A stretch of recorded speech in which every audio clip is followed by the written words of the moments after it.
Hallelujah. Praise the Lord. Praise the Lord. Hallelujah. I think the social distancing has meant a lot of you are sitting very far away. That's all right. God is good. Thank you. I just heard a few people say that God is good. Amen. You all agree? Okay. Can we throw up our fist and say God is good as if we have just won a victory? Ready? 2, 3. God is. Once more. God is. Amen. Now you're going to tell me why God is good. Sister Esther, I'm coming to you. Maybe one word. Why do you say that God is good? Because I'm alive today. Amen. Thank you. Josh. Because I am saved. Thank you. Come on, you need to cheer and clap. Because we are here today. Amen. Hallelujah. God is good and we are here, Auntie. Because God is always good to us. Very good. God is always good to us. Hallelujah. You all said that God is good, so you have to tell us, Auntie Saras. He loves us so much. Thank you very much. We have a family. Very good, Uncle. God is good because He has promised us eternity. Amen. God is good because He has promised us eternity. Hallelujah. One more maybe. Sister Milika. Because He provides for us. Amen. Hallelujah. He provides for us. So praise the Lord. God is good. We all believe that God is good. Amen. Can we say again? God is good. Hallelujah. You know, when we say God is good all the time, God is good. We have been saying this for so many times. It has become such a common phrase that we use in the church. And I just hope that we have not lost the essence of the statement. It is a very important statement that God is good. Praise the Lord. And I just hope that I will be able to remind you of the goodness of God. And we will read in Psalms chapter 118. It's a very lengthy psalm, but we will just go through this quickly. You may open your Bibles to that portion of scripture, and I will come to that. But I just want to make a statement here. What we know about the goodness is just the beginning of what we can imagine. Praise the Lord. Did that make sense? What we know about the goodness of God is just the beginning of what we can imagine. You have said that God loves you. You have said that God has made a way for you, that He has promised us eternity. There's so many things to be thankful to the Lord for His goodness, but there's so much more than we can even imagine or we have even realized in our lives. We may not even have realized so many things that the Lord has done that has been good in our lives. Praise the Lord. So He is good. His goodness is beyond our understanding. His goodness is beyond our comprehension. And He is good all the time. He has been good, He is good, and He will be good to us forever and ever. So never lose sight of that. Especially when we go through difficult times in our lives. And if we look at the world right now, everywhere around the world, there's fear, there's death, there's sickness. Let's not forget that God is good in the midst of all these things. Especially during these times, when we go through difficulties in our lives, we should remember that God is good. So I just wanted to remind you of that today in this service. And we'll read from Psalms 118. I'll start with verse 1. And it says, "Oh, give thanks to the Lord, for He is good, for His mercy endures forever." Praise the Lord. The psalmist, the writer of the psalm, he's calling everyone to give. Amen. He's calling everyone to give thanks to the Lord. Hallelujah. Sorry, I'm a teacher, and I would like you to please participate. It has to be two ways. And I just want to bring to your attention, if you can go back to verse 1, please, the starting word, oh. That word, if you break it down and look at it, whenever it is used in portions of scripture or in poems or in writings such as the Psalms, the word oh is giving emphasis. it's elaborating the importance of the following words that will come after that. So he's giving importance to the portion which says, give thanks to the Lord. So he's saying, oh, give thanks to the Lord. He is sounding it with so much emphasis that he's urging every creation to give thanks to the Lord. Why? Because he is good. Praise the Lord. Hallelujah. Isn't it wonderful to know that the Lord that we serve, the Lord that we know, he is good, and he is good all the time. He will always be good to us. And then the psalmist says that his mercy endures forever. The word mercy can be translated in many other words, and it can be taken as steadfast love of the Lord. It can be taken as the loving kindness of God. It can be taken as also as the mercy of God. So God's loving kindness, God's steadfast love, God's grace, it endures forever. Praise the Lord. This phrase is used more than 30 times in the book of Psalms. And you can imagine all the different psalmists who have written the book of Psalms. They have time and again reminded all of us that God's mercy, his love, his steadfast kindness endures forever and ever. And the word endureth, it means that there is no beginning, there is no end. It will continue forever and ever. Praise the Lord. Hallelujah. So let's give thanks to the Lord because he is good and his mercy endures forever. His love endures forever. Verse 2, 3, and 4 tells us who are to give thanks to the Lord. So let Israel now say, his mercy endures forever. Let the house of Aaron now say, let his mercy endures forever. Let those who fear the Lord now say, his mercy endures forever. And in simplified sentences, I can tell you that the psalmist is saying that the people of God, the Jewish people, he's calling them to give thanks to the Lord. He's calling the priesthood, the family of Aaron, house of Aaron, to give thanks to the Lord. And he's calling all the people who know and fear the Lord, you and I, to give thanks to the Lord for his good. Praise the Lord. All of us, no exceptions, all creations, to give thanks to the Lord. So we have established so far that we are to give thanks to the Lord. He is good. His mercy endures forever, and we all, regardless of who we are to give him the praise that he deserves. Then, if you look at verse 5, 6, and 7, this becomes very important because many of us will find ourselves in the place of the psalmist here, where he's explaining what the Lord did when he was in distress. He's talking about the situation that he was in. He remembers the time when he was in trouble and difficulty and what the Lord did to him.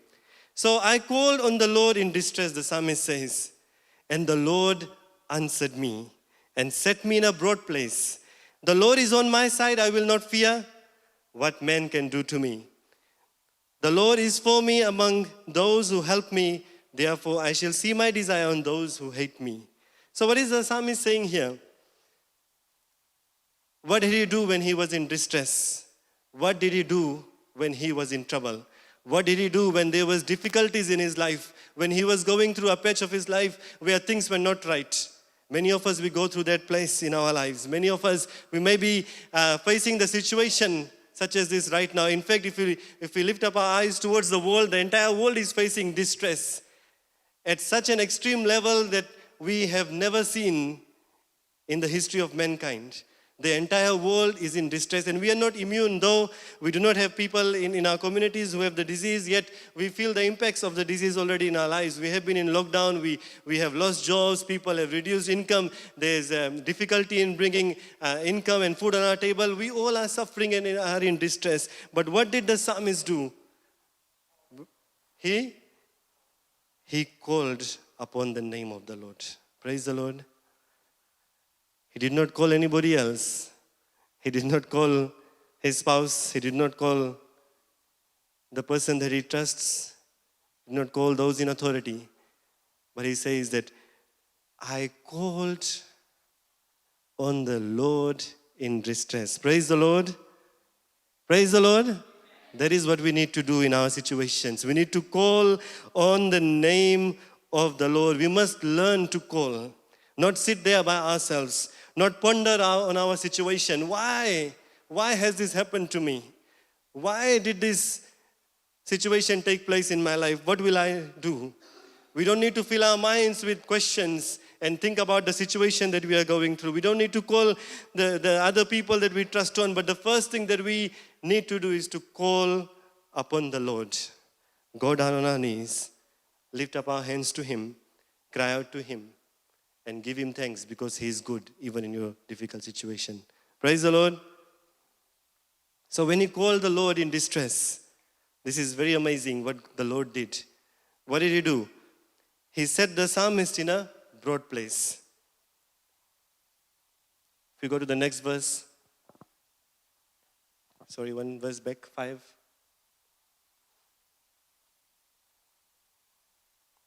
Verse 5. I call on the Lord in distress. The Lord answered me and set me in a broad place, in a big place, in a place where there's space. And that signifies that God put him in a place which had security, a place where he could stand firm, a place where he can see all around him, a place where he will not feel cornered, a place where he knows that he is in a very secure and firm place. So when we call upon the name of the Lord in our distress, He will set you in a broad place. And then the psalmist says that the Lord was on my side. Praise the Lord. Praise the Lord. This is very beautiful, and I hope that you will be able to understand this with me. When we go through difficult times, it is always good to have somebody by our side. Isn't it true? You know, when somebody loses a loved one, we all go and try and be by their side to provide them with comfort. When children, they go through difficulties, their parents try to be by their sides. When a husband is going through difficulty, the wife is beside the husband, standing by the husband. And the same way for the wife. Every one of us, we all need to have people by our side, our allies, our friends, our family, those who provide support. Sometimes just the presence of somebody beside you helps you overcome a situation. Isn't it right? Don't you all think so? Yes? When countries go to wars, another illustration I'll give to you, they look for allies. So if somebody is deciding to go to war with the rest of the world, a very powerful country, they want to have powerful people standing with them so that if they need anything, they are there to support them. And sometimes when the allies get together, the opposition party usually backs out when they see their strength. So they want to build allies. They want to have people who will stand beside them in their time of need. But if you look at what the psalmist is saying here, it's such a beautiful thing. He's saying that the Lord is standing beside me. Praise the Lord. Not any man that will grow tired, not any man that will lack any wisdom, not any man that will fear, not any man who will not have time to stand beside you. But he is saying that in our time of distress, God Almighty, God All-Powerful, God the source of all wisdom and knowledge, though God the Creator stands beside me. Praise the Lord. Can we give a clap offering to the Lord for that goodness of the Lord, that in the time of our distress, God Supreme is standing by our side. And what is the result of that? The psalmist is saying in the next verse, I will not fear. What can man do to me? Praise the Lord. So if the Lord of the Lords, if the King of the Kings, if the mighty, all-powerful, the creator of the creation, the name that is above all names is standing beside you in a secure place in the time of your distress, what can man do to you? What can the enemy do to you? No other name can defeat you, but you will have victory in the name of the Lord Jesus Christ and our God. Praise the Lord. Let us rest assured on the goodness of God. He is so, so good that when we call upon His name, He sets us in the right place and He stands beside us. Romans 8:31 says, if God is for us, who can be against us? Praise the Lord for that assurance that if God is for us, no one can be against us.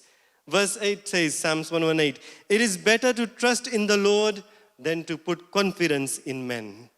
It is better to trust in the Lord than to put confidence in princes. Very simply, it is wiser. It is better to put our confidence in the Lord Himself than any other common man or any person who may be in authority. Princes, they were in authority. So we neither put our confidence in any man nor any principalities, nor any powers, nor any authority on this earth, but the authority that is higher than all other, the authority that comes from the Lord himself. So the psalmist knew it to be true. Now, no doubt he must have learned from his experience of bitter disappointments of trusting, putting our confidence in men and on those in authority.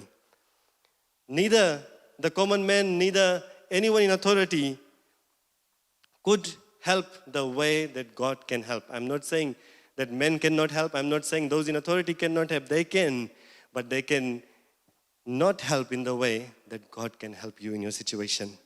This crisis has shown us that having so much money is of no value. Having so much power in this world has no value. You may have technology, you may have the best of the scientists, you may have the best of the medical people, yet it has no power over the death and the distress that has spread all over the world. This is the time that we all, you and I, the whole world needs to call on the Lord in our distress and remember that He is good and His mercy endureth forever. Praise the Lord. The psalmist goes on to explain his situation even more. In verse 10 he says, all nations surrounded me, but in the name of the Lord I will destroy them. They surrounded me, yes, they surrounded me, but in the name of the Lord I will destroy them. They surrounded me like bees. They were quenched like a fire of thorns, for in the name of the Lord I will destroy them. You have pushed me violently that I might fall, but the Lord helped me. The Lord is my strength and song, and He has become my salvation. Praise the Lord. He faced an immense situation where everybody had surrounded him. They were all attacking him and destroying him. But remember something that he said. He understood that the power of victory was not in himself. The power of victory was not in him, not in his own ability, not in any ability of any other person, but the power of the victory was in the name of the Lord and the Lord alone. Praise the Lord.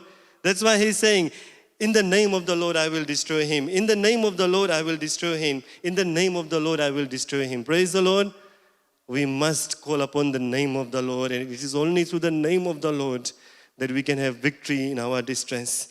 So when the Lord is our strength, it means that He is our source of resources. He is our refuge. We can look to Him for all our needs and we will never be unsatisfied. When the Lord is our song, it means that He is our joy. It means He is our happiness and we find our purpose of life in Him. When the Lord is our salvation, it means that we have put our trust for help and deliverance in no other name but the name of the Lord, and He will definitely rescue us. Hallelujah. Praise the Lord. I do not know what situations you are going through, but if we put ourselves in the place of the psalmist in this psalm, and we see the distress that he was in, and we can learn so much from his experience, that in his distress, he called upon the name of the Lord. The Lord set him in a secure place, and the Lord delivered him. The Lord was beside him. Verse 15, 16, and 17 is a time of praise where the psalmist is saying, the voice of rejoicing and salvation is in the tents of the righteous. The right hand of the Lord does valiantly. The right hand of the Lord is exalted. The right hand of the Lord does valiantly. I shall not die, but live and declare the works of the Lord. So no matter what happens in our lives, even if our distress has no end in this present life, still death will not come to us, because what waits for us in the future is much, much more important. The everlasting life that we have in the Lord Jesus Christ. Praise the Lord. And what does the psalmist say? And we will declare the works of the Lord. Praise the Lord. We know of the goodness of God. We know of what God has done in our lives. We must also declare His goodness to every man, to every nation. We must not keep this to ourselves.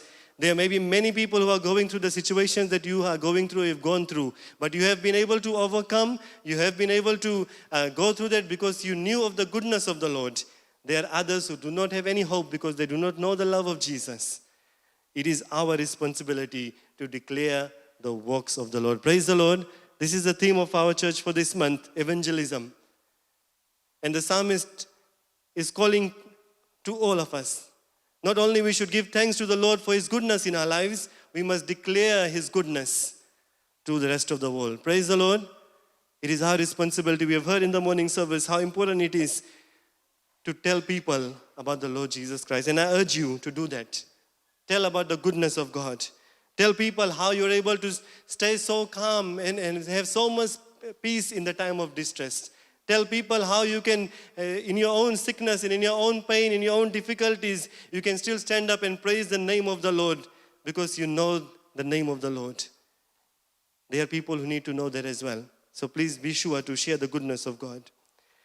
Verse 18 is also very important. It says, the Lord chastened me severely, but he has not given me over to death. So the Lord, he prunes us. He purifies us.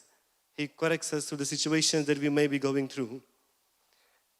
The songwriter knew very well that God had training and corrective purpose when things go wrong in our lives, when we are going through difficulties. God is still doing something good. He's making us into a better person. He's pruning us. He's correcting us. Sometimes we ask, why? Why is this happening?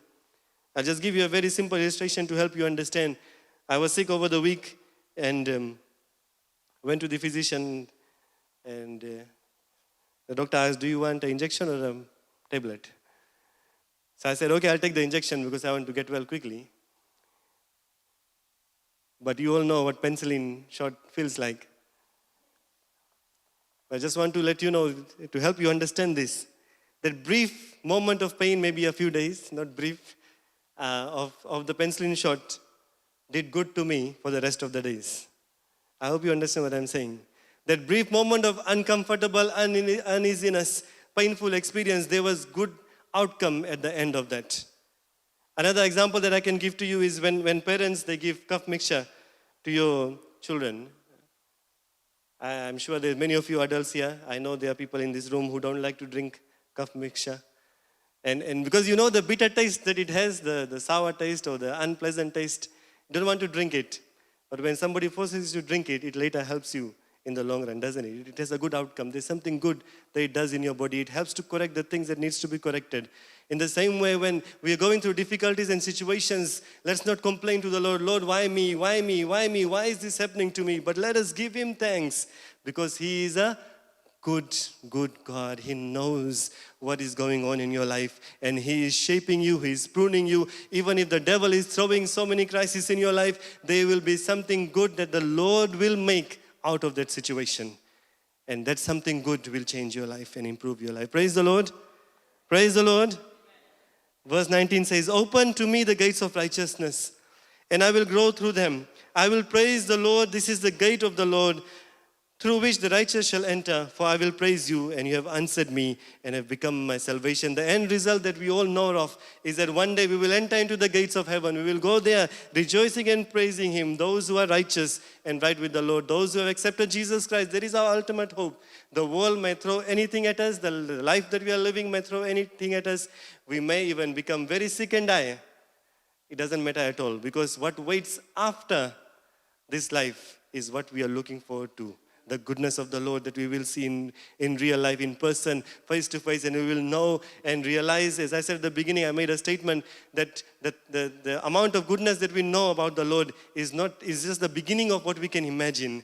And I'm looking forward to the day when we will enter into the heaven and we will see more of the goodness of the Lord. We will realize the whole goodness of the Lord. He is a good God. Never forget that. Verse 22 says, the stone which builders rejected has become the chief cornerstone. And I'm sure that you know that this is referring to Jesus, and we will not go into that, but please do read ahead on that. And I'd just like to jump to the last portion, which says, oh, give thanks to the Lord, for he is good, for his mercy endures forever. This is what the psalmist is concluding his psalm. He has told us of his situation. He has told us the principle that we can follow. We can call upon the name of the Lord, and he will be there standing beside us. And we will rejoice because the Lord will give us the victory in his name. Praise the Lord. Every day, every moment of our lives, let us remember the goodness of God. Not just when he gives good things to us. Not just when he answers our prayers. But let us realize that he is good. That's his nature. That's his character. That is who he is. And his mercy endures forever. His love endures forever. His kindness endures forever. Can we all please stand? I do not know what you are going through at this moment in your life, but I just hope that you will remember this.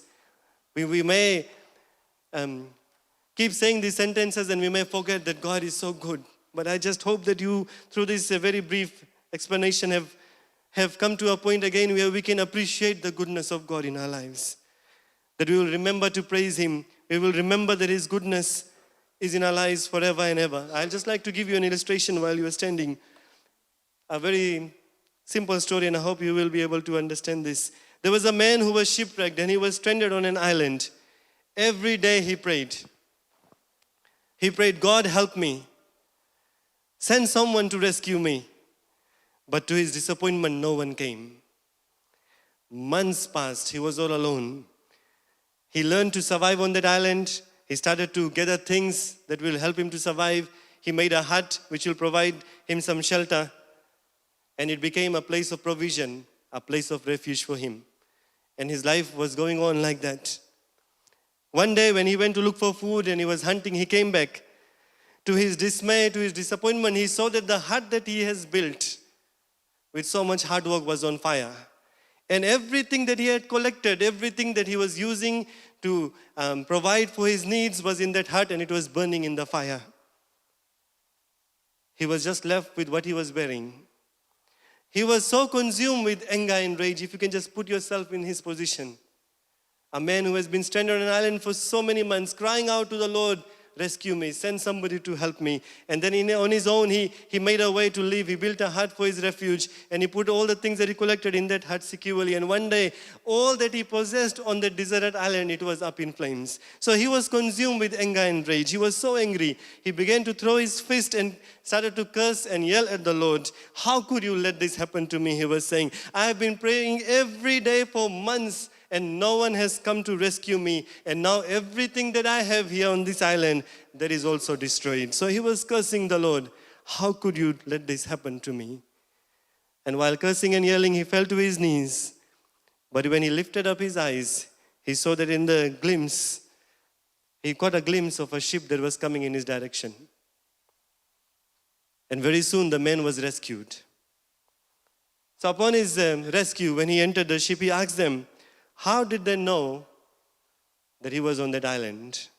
So the captain said, we saw the signal fire that you lit, and we came to rescue you.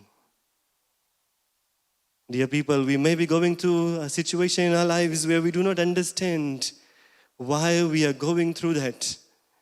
Where we think that everything that we have tried to make and build is gone. Why is the Lord allowing this situation to enter into my life? Why is the Lord allowing the spread of the disease all over the world? Why doesn't He just stop it one day in one moment? He can.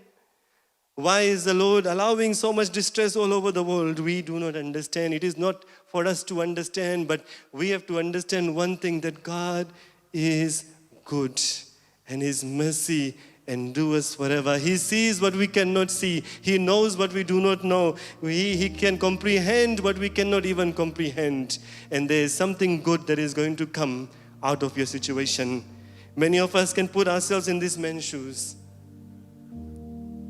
I want to let you know that what the devil has meant bad for you, God can transform it into something good in your life. Our catastrophe can become a blessing in disguise for all of you. Just trust the Lord. God says, the righteous cry out and the Lord hears and delivers them out of all their troubles. The Lord is near to those who have a broken heart and saves such as those who have contrite spirit. Many are the afflictions of the righteous, but the Lord delivers him out of them all. Don't give up. The battle is not yours, it is the Lord's. Tell your sickness that, my God, it's your battle, it's not mine. Tell your sickness that my God is good. If you're going through a situation this morning, then I urge you that you tell your situation that my God is good. And this is not my battle to win, but the Lord will stand beside me because I will call upon His name. You tell your problem that your God is good and His mercy endures forever. And when you call upon His name, the Lord will stand beside you. Whenever you feel like giving up or giving in, remember that your strength comes only from the Lord, and the name of the Lord will be able to deliver you. So don't you dare give up. God has amazing things in store for all of us. And during the battle, the Lord will fight for you. During the problems that you will go through, the Lord will strengthen you. And during the tests that you will go through, the Lord will encourage you. We shall all be conquerors. Praise the Lord. Shall we close our eyes? Let us remember the goodness of the Lord. A songwriter has written, I love you, Lord, or your mercy never fails me. All my days I have been held in your hands. From the moment that I wake up until I lay my head, I will sing of the goodness of God. All my life you have been faithful. All my life you have been so, so good. With every breath that I am able, I will sing of the goodness of God. I love your voice. You have led me through the fire in the darkest nights. You are close like no other. I have known you as a father. I have known you as a friend. I live in the goodness of God. Your goodness is running after me. Praise the Lord. The goodness of the Lord be upon your life. As we sing this song, let's just worship the Lord and thank Him. Remember what we said at the beginning. The psalmist says, oh, give thanks to the Lord. And I cannot emphasize enough to all of you today. We need to give thanks to the Lord for His goodness. And His mercy will endure forever. Hallelujah, Jesus.